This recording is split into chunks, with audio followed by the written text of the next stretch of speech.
Hello, Michael Gordon. Hello. I'm going to start this episode out by just reading a couple titles off of your resume, which is actually an old resume, so there could be a lot more that happened between then and now. But I see director, director again, executive director, director at large, board liaison, and you also served on several committees. And these are all titles for the board of directors for the California Association of Realtors and the Contra Costa Association of Realtors, which fall underneath the National Association of Realtors. So, do you want to talk a little bit about these organizations and your involvement? Yes, absolutely.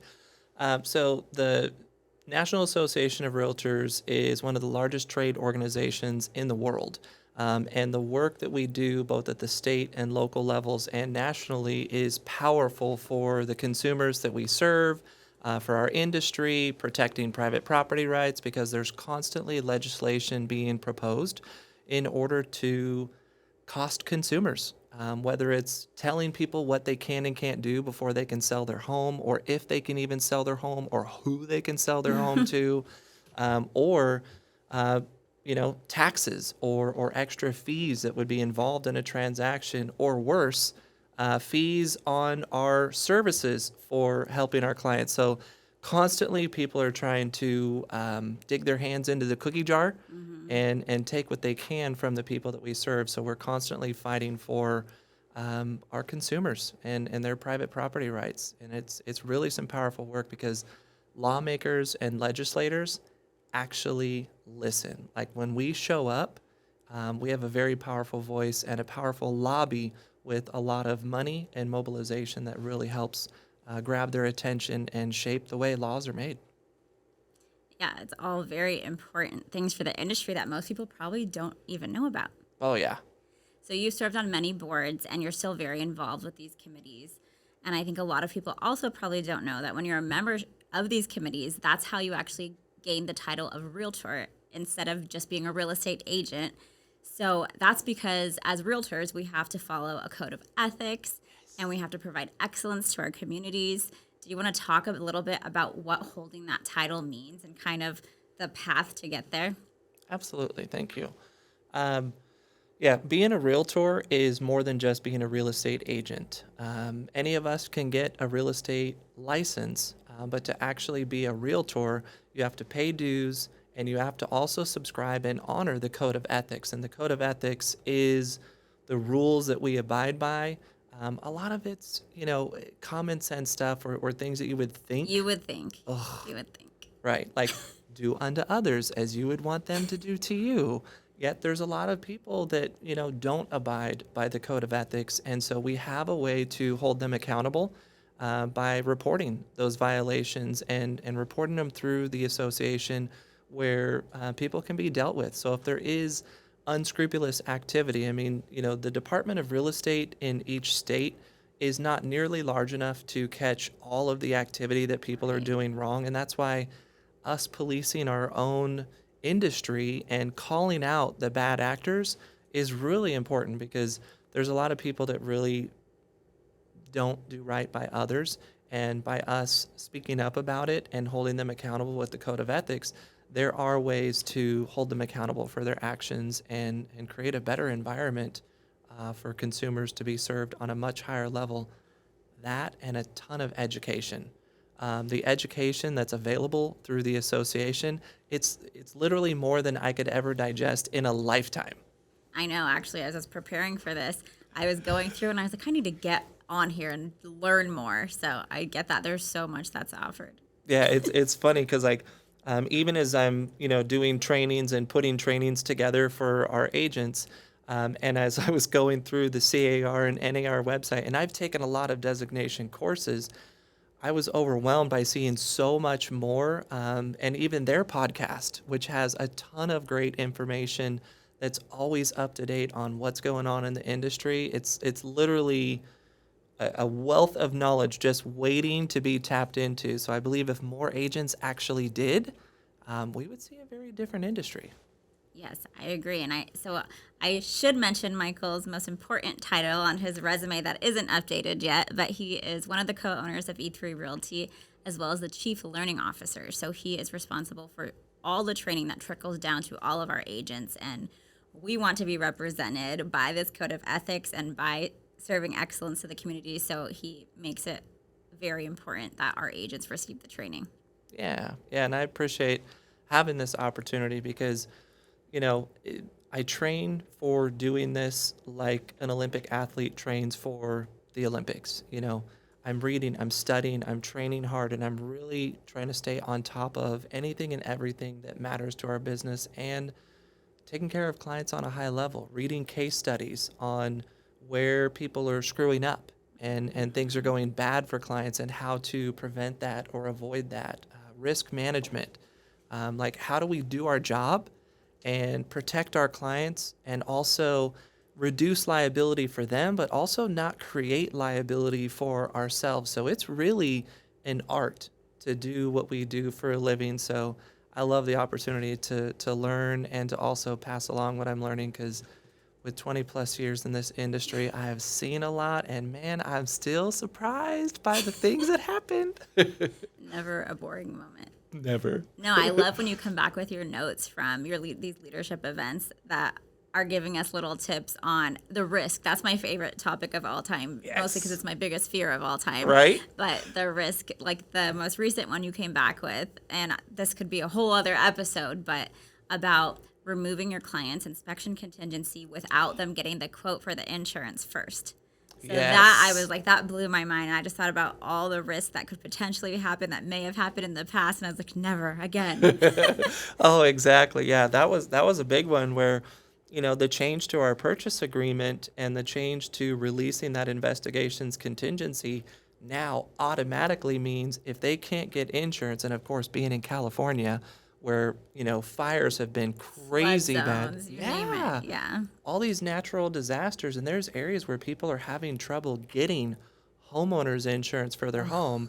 And so those areas that we see where non-contingent offers are commonplace and people have been just doing that for years, they're not realizing that, oops, if you can't get insurance on the home because it's just not an insurable property, all of a sudden their earnest money deposit, 10, 20, 30, $70,000 gone out the window. And that's like our main goal in life is to never lose our clients' earnest money deposit. Exactly. I've had one close call, but I fought and won. Oh my goodness, that was nerve wracking for me. He was sitting right behind me the whole time all the conversations were going on. Oh, yeah.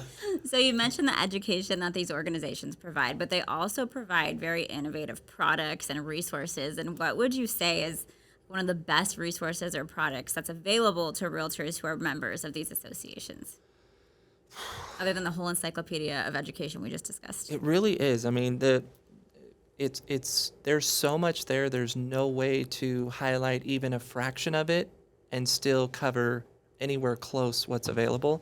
But really, the designation courses I think are probably some of the best, like the accredited buyer representation course, the seller representation course, the real estate negotiation expert course.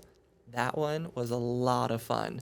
I got a lot of really great stuff to use in addition to what I learned over the years. And so there's designation courses like that, and then there's also the technology.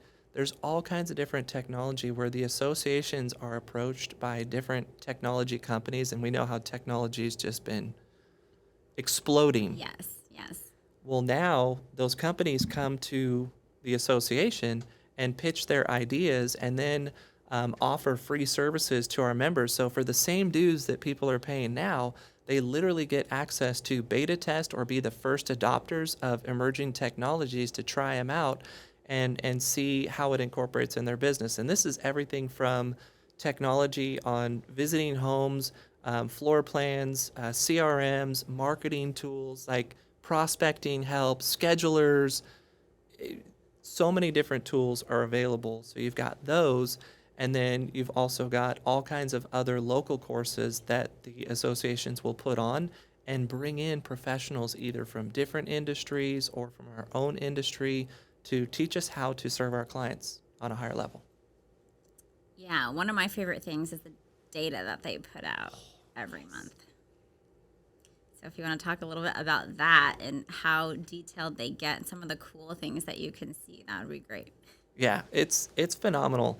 I love to nerd out on the data and see what's going on because you can actually learn so much about what's going on in the industry by just looking at the numbers. And it's not just, okay, list to sale ratios, but what kind of buyer activity is happening? How many days is it taking for offers to come through? How many offers are coming through? They're tracking micro data so that you can really actually look at it and read these reports that are available by city, county, and state and literally see what's happening with buyer behavior and seller behavior so that you can really see what's going on by the numbers and not just guess based on a few things that you think are happening. You can literally go to the data and unveil, yes, this is what I'm seeing, and here's the numbers to back it up because there's a lot of things that people put out that are simply just not true or Right. such a small sample Yeah. that they think that this is how the masses are behaving when really the numbers can tell a very different story. Yes, there's a lot of media out there that say a lot of untrue things, but the data also having all of that knowledge and actually studying that knowledge helps us help our clients make the best decisions possible because they are so much more confident in making those decisions knowing the true information. So that's what I love is taking the data to the consumer. Yes, me too.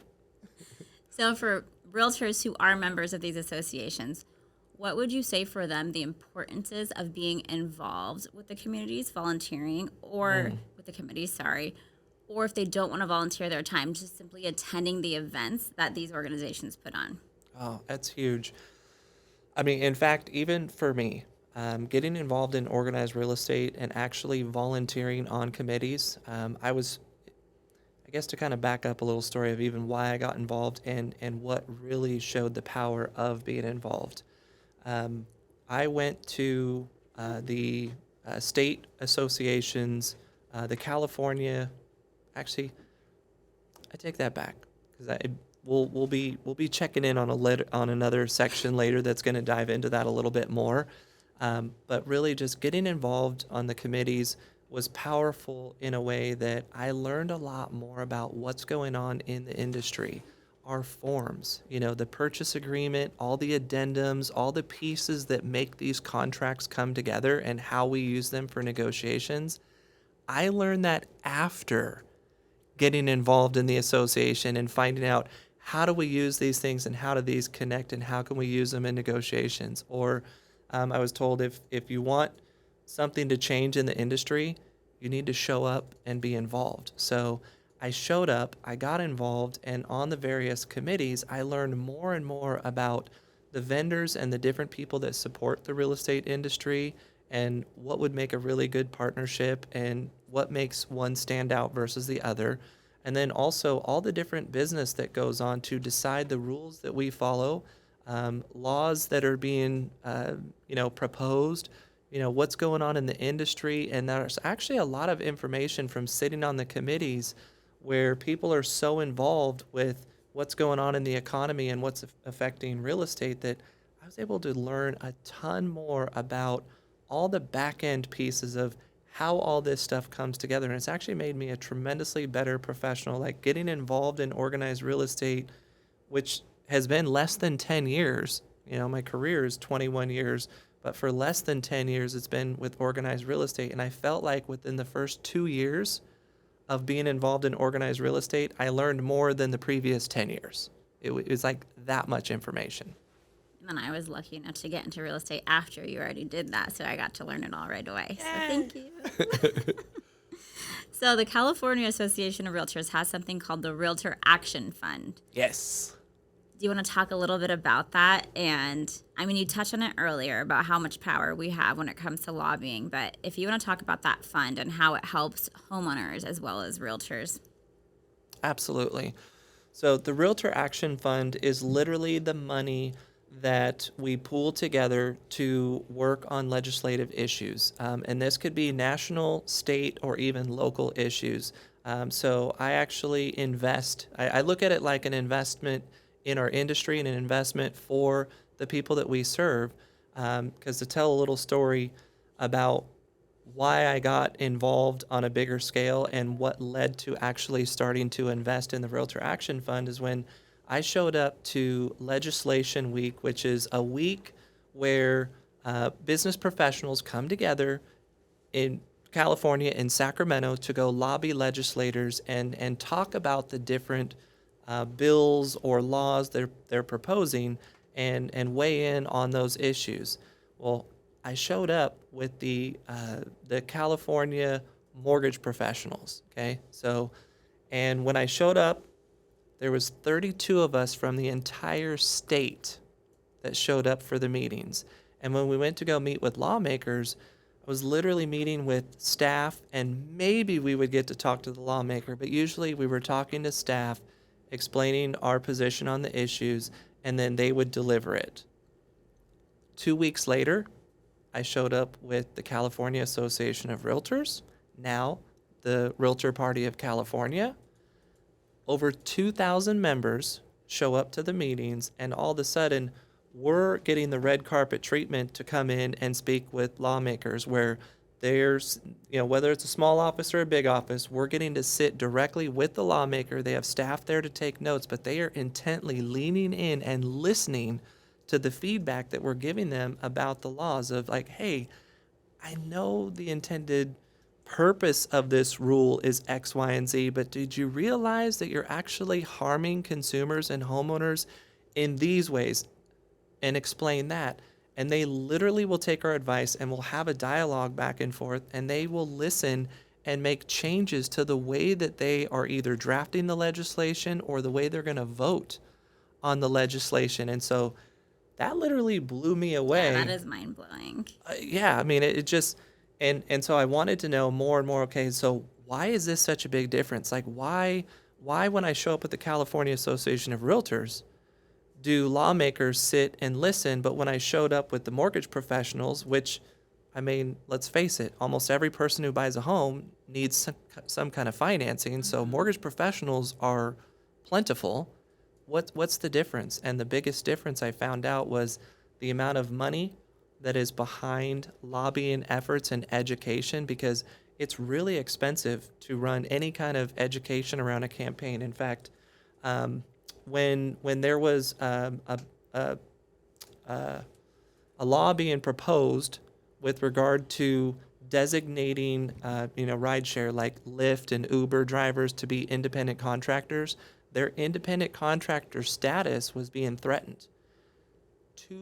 $200 million spent to just educate the voters in order to get that to pass the way they wanted to protect independent contractor status.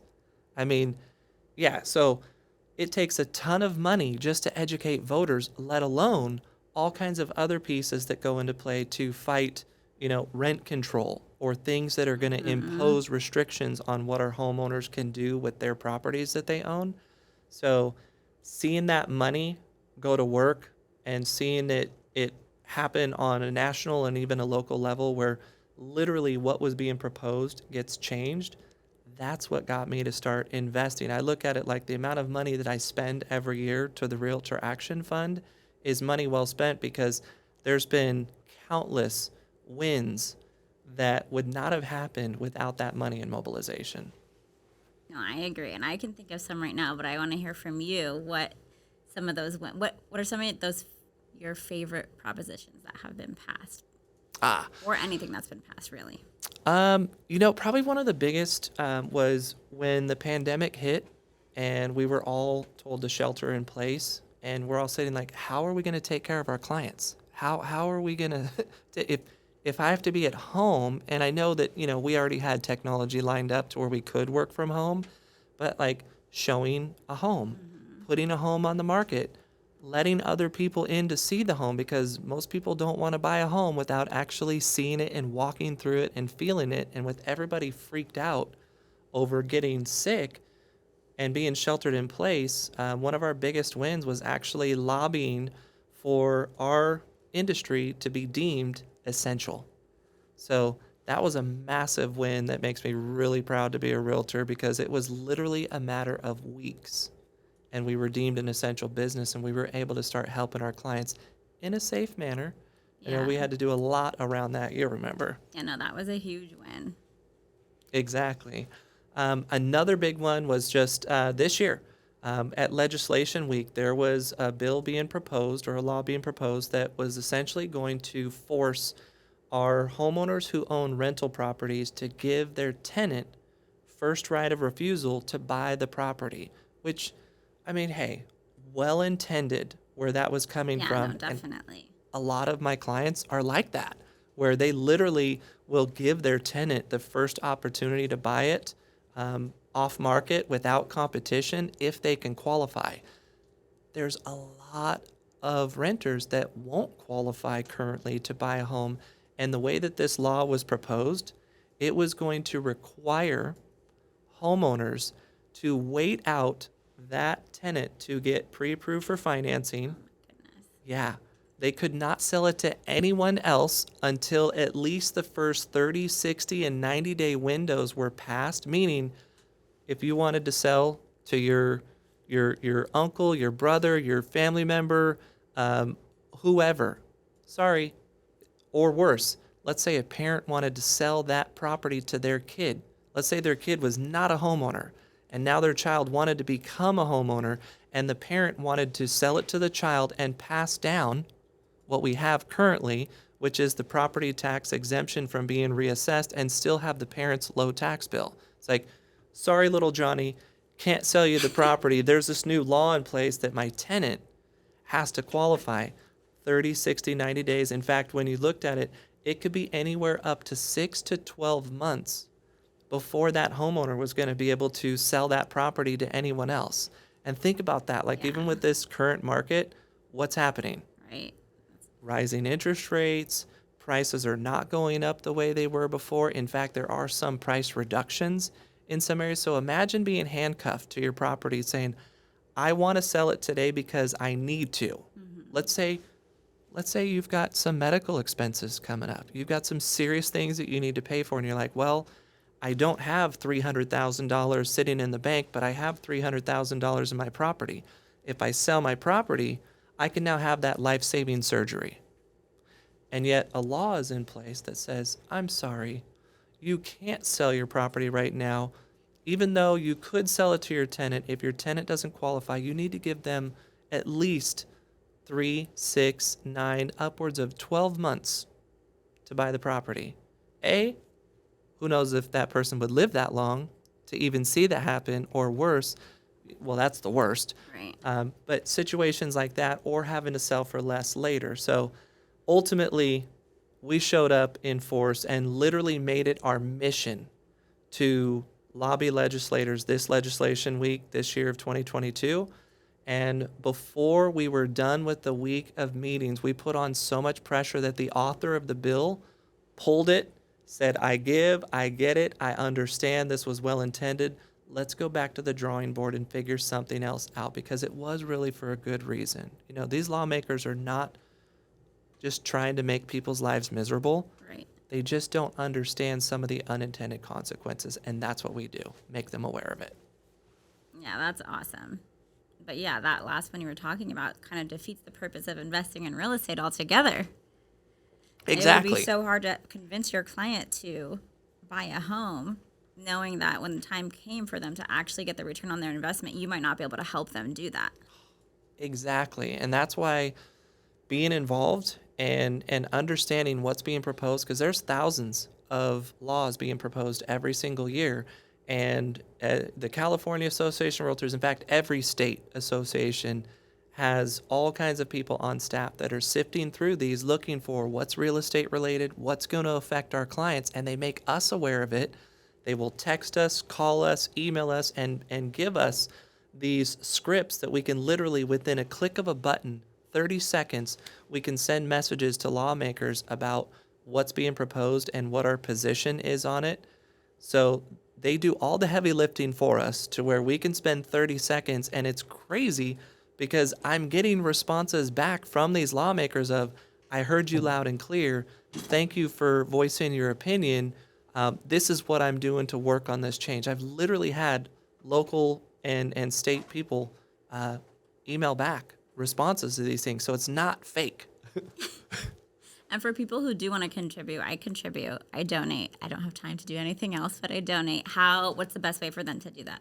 Oh, thank you. I In just get fact, an email, so I don't know. I just click, click, click. well, exactly. Honestly, that's really the best way, Mari. Like donating money so that that money can be put to good use to educate people and educate lawmakers is critical. Like that's the biggest thing you could do. So thank you, thank you. And help our clients so that we even have clients, right? Exactly. And then the other piece is, like you said, responding. We call them red alerts, which is when we get that text message that says, hey, respond to this right here. You click the link, you spend 30 seconds of your time responding. That response added up and compounded with the amount of numbers when people do respond, it is powerful. Like it's literally life changing for people. So it's actually really important that you do that. So for the people out there that don't have time, because that is understandable. I mean, we're all busy in our lives, and ultimately, just doing something is better than nothing. And then also just sharing with others so that they understand how they can get involved because maybe you don't have enough time, but somebody else will. Right. So encouraging them to get involved is actually very powerful as well. Nice. So I know that we kind of really needed your partnership in our business and forced you to not be on these board of directors, but do you have any upcoming plans or what's in the future for you? Because there will come a time when we are able to again, but what are you hoping to serve on at some point in the future? Well, ultimately, I still am involved in certain ways. Like I'm a director for the California Association of Realtors, and so that's the thing. So people with very busy schedules, sometimes you got to pick and choose where you're going to spend your time. At one point, I was involved on multiple committees at the local level, plus the board of directors, plus the executive committee, plus the board of directors at the state level. And that added up to a lot of hours every single week and a lot of hours every month that just scaling back to, okay, volunteering at the state level and then sharing that knowledge to our local association and helping out with events that way has been a great way to stay involved. And my wife also serves as a state director as well. So there's a lot of other ways to still stay involved and tap in. And I've earned a lot of wonderful relationships and friendships through this that keep me tapped in. For instance, I just went to one of my really good friends' wedding, and their wedding was gorgeous, extraordinary, so fun. And at that wedding, I'm sitting there with past presidents of the National Association of Realtors, past presidents of the California Association of Realtors, and a whole lot of people that are either current officers or up and coming officers that are very involved. And so even in that way, because of those relationships that I built, we have this mutual respect and trust and love for each other that we're constantly sharing information that way. And it's actually helped keep me in the know on things that have helped us with scaling and growing our company and all kinds of things in the industry. So even not having enough time to be on, say, all the committees that I would love to volunteer on, there's other ways through the relationships that I built to stay involved and stay in touch with what's going on to still have the information that we need to make informed decisions. Yeah, I think you and I share this in common, but if we could just volunteer for our whole lives for everything, that would probably be our main jobs. I think we had to prioritize what was important to us at one point, and volunteer is at the top of both of ours and at the bottom of everyone else's. So Yep. I get it, and I feel your pain, but I'm really happy that you have built all those relationships and you are able to stay involved and connected. Yeah, it's been extraordinary. Like I wouldn't change a thing, and I'm so grateful for having that opportunity and spending that time. Because while it didn't seem like at the time it would be that beneficial, I just wanted to make changes. I just wanted to raise the bar of professionalism, and what it turned into was extraordinary growth, both personally and professionally, and allowed our businesses to grow tremendously. And now be a support for our agents. So it's like I could go on for hours and hours about how beneficial it's been, and I can't encourage people enough to get involved. If you don't like something, speak up. If you like something and you want to see more of it, speak up and volunteer. Okay, one last thing, just a fun fact. Well, I don't exactly know how the organization of the board of directors work, but Chris told me, so I don't know if it's a true fact. You'll have to confirm. But right before I came in here, Chris told me that when you were on exec, that you actually weren't supposed to be on exec, but they wanted you to be just because of your knowledge and how knowledgeable you are. Yeah, so basically, it was coming back in from taking some time off. So I was literally first year back on, right onto the executive team, because they did want somebody with a lot of knowledge and expertise to help guide and shape the conversation so that we could stay on point, do good business, and make sure that we're paying attention to some of the historical stuff, because I really paid attention to history when serving on the board before, because I actually would sit down and ask people that have been doing this much longer than me, people that have been doing this 25, 30, 50 years, like, hold on a minute. I know that we all think that this is a great idea to start making these changes, but what have you seen in the past? And you'd be surprised that how many times human nature repeats itself and people are trying to fix the same problems and behavior issues over time. And having that historical knowledge and brought to the table, it actually made it a lot easier to keep things moving and shape conversations. But yeah, it was a little bit of a fast forward button on that one. But I do appreciate the opportunity because it was very beneficial in a crazy year. Well, we definitely appreciate that opportunity and all the experience you've had because it does trickle down to us and to all of our agents. So thank you so much for your brain. My pleasure. And thanks for being here. Oh, thank you. I can't wait until next time, too. Yes!